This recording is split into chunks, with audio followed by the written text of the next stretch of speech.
Could you, and it's made me question a little bit on how current AI people or people in the AI infrastructure build these agents basically. So if you don't know what I'm talking about, it's basically how you can run voice AI agents locally. So as you probably know, most people are running the voice AI agents using third parties. You have third parties such as Twilio, you have third parties such as Vapi, you have parties such as Retail, Synthflow, and the list probably goes on, including 11 Labs as well.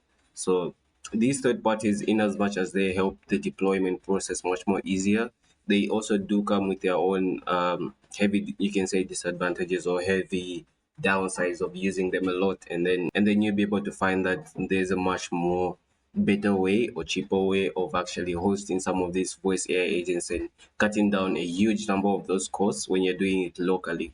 So I'm going to be giving you a quick run through how you can actually do that.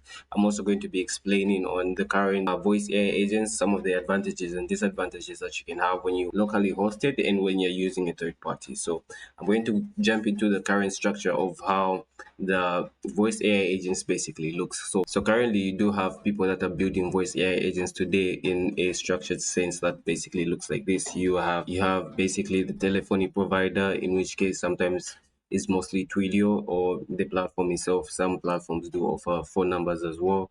You have the text to speech provider, you have an LLM basically, you have the speech to text as well. So this is basically the normal stack and the normal flow of how when you build these voice AI agents, you kind of expect them to work and you kind of expect them to function basically. So basically when someone calls your voice AI agents, that basically gets sent to a server and then it's later transcripted and then basically sent to an LLM, which generates a response and then it sends it back, which is basically converted back to speech, which is then relayed back to the caller. So basically that's how the conversation flow goes. This basically is all right.